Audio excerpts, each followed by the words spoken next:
kelai tongna nang Bohang raja mani asto 9 mas jaka kalai jamani ingkai operation khaidini sarjago ingkai operation khaidini 2 lakh bang khanai sabi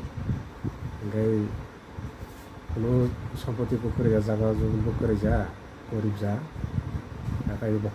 বহুত রাইজা জামানি হব বেশি বুদ্ধ যে ফেনতাই ওখাই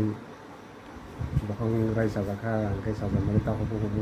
কেব নাইনি মনে করে যা গব গরিব মামাং ওখাইनो বাবাই তারপর অবাহাইকে অবস্থা রাং কিছু দিকে জামাইয়া তাগাই আইকি বুড়ি মাতো জগলে জায়গা সুদি nang lukurong nole tamo koi nai লোকৰ নহয় যে ফাৰে তই যখন ওই যোগা যাবে আমার বাজে নামি যোগ যাব আনি বাসা গিরা গিয়া দোকানি তো যাব তাকাই বুড়ি বড় কাম খাই চারে তো যাব লিকালে koi maso gongkhana bisna kalai man এই 9 মাস খাই emene onno doctor o thangjak এই থাকো শিলসর থাঙ্গাই সাজা শিলসর থাঙ্গাই সাজা পেয়া বলে অপারেশন খাইদেনি সাজা পেয়ে nini bumung khai জগদান